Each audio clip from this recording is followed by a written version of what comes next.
Assalamualaikum warahmatullahi wabarakatuh. Selamat sore, salam sejahtera bagi kita semua. Izinkan saya pada kali ini mempresentasikan tugas pertemuan 14 video tentang pendidikan anti korupsi. Jadi ini tugas presentasi video pertemuan ke-14. Nama saya Syariful Nadlar, NIM-nya 12191089, kelas 12 3B37 untuk mata kuliah Karakter Building tahun 2020. Kita mulai dari pengertian. 1. Korup artinya busuk, suka menerima uang suap atau sogok, memakai kekuasaannya untuk kepentingan sendiri, dan lain sebagainya. 2. Korupsi artinya perbuatan busuk seperti penggelapan uang, penerimaan uang sogok, dan lain sebagainya. 3. Koruptor artinya orang yang melakukan tindakan korupsi.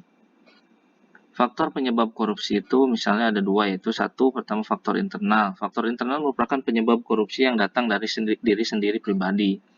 Ketika perilaku materialistik dan konsumtif masyarakat, serta sistem politik yang masih mendewakan materi, maka dapat memaksa terjadinya permainan uang dan korupsi. Dikutip dari Ansari Yamamah tahun 2009. Yang kedua itu faktor eksternal. Faktor eksternal penyebab terjadinya korupsi karena sebab-sebab yang diakibatkan dari luar, bukan dari diri sendiri. Jadi misalnya kondisi lingkungan kerja, tugas jabatan kita di tempat kerja, dan lingkungan masyarakat. Contoh tindakan korupsi, misalnya satu itu misalnya ada di keluarga, kedua misalnya ada di masyarakat, tiga misalnya ada di kampus, empat di pemerintahan, lima di tempat kerja, dan enam di lingkungan tempat tinggal. Kita mulai dari di keluarga ya contohnya. Alasan tindak korupsi misalnya, contoh sederhananya tindak korupsi di keluarga, misal ada seorang mahasiswa yang kuliah masih mengandalkan uang dari kedua orang tuanya. Suatu hari sang anak meminta uang kepada orang tuanya untuk mengikuti seminar mata kuliah A misalnya dengan harga Rp150.000. Namun sang anak meminta uang lebih dari harga untuk mengikuti seminar tersebut. Misalnya dengan uang Rp200.000 dengan pikiran, orang tua tidak akan ngecek harga seminarnya. Tinggal minta aja lebih, lumayan buat uang rokok katanya gitu kan. Nah, jadi budaya korup seperti ini saya rasa masih banyak ya di kalangan para mahasiswa. Karena untuk memenuhi kebutuhan nafsunya sang anak itu sendiri, di mana contoh yang kurang baik. Sarannya ialah bagi para mahasiswa itu sendiri lebih baik jujur kepada orang tua kita. Bagaimanapun orang tua pasti baik kepada kita. Mintalah dengan jujur, uang itu untuk hanya sekedar makan, dan pasti orang tua juga akan memberi bila memang kita digunakan untuk makan gitu ya. Contoh kedua itu di masyarakat. Alasannya, untuk masyarakat misalnya pada budaya antri untuk kebutuhan sesuatu, antri saja bisa menjadi ladang untuk berbuat korup sebagai oknum, misalnya untuk membuat surat pengantar RT RW.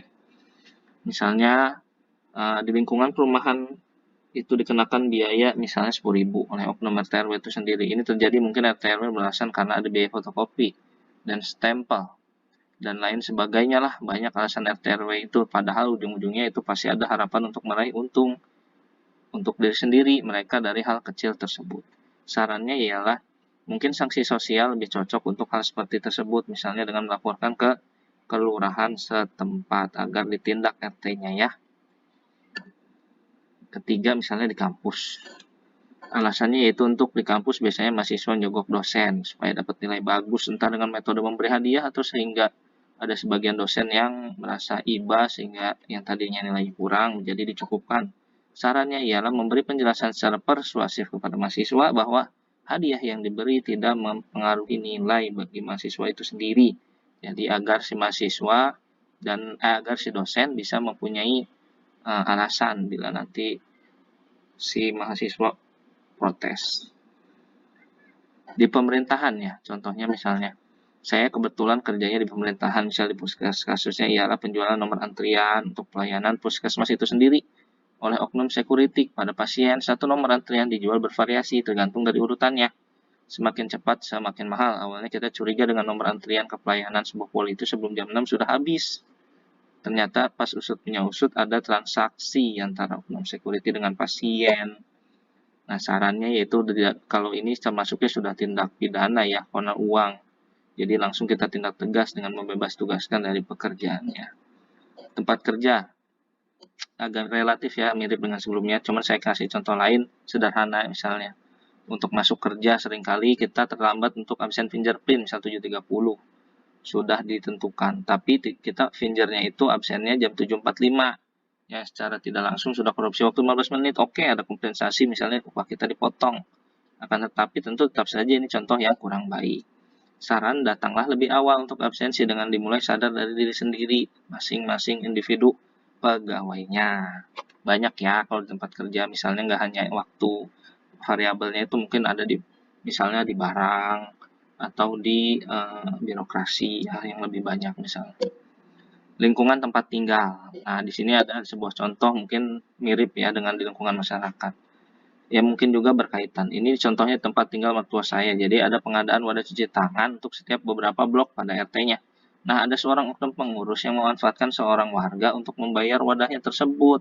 Yang mana sebelumnya sudah disepakati bahwa itu gratis, murni dari iuran warga. Jadi warga ini tuh nggak tahu dia karena tidak ikut rapat dan tidak mendapatkan informasi. Jadi ini mirip dengan kasus RT RW ya, yang sebelumnya itu misalnya minta uang 10.000 untuk pengantar. Jadi ini untuk kepentingan diri sendiri ya. Saran yang ditawarkan, sanksi sosial mungkin akan berhasil, misalnya dikucilkan sementara dengan tidak mengajak yang ngobrol, tidak mendakapi aspirasinya.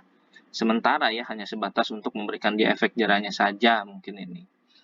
Mungkin sekian dari saya, kurang lebihnya mohon maaf. Selamat sore, Assalamualaikum warahmatullahi wabarakatuh.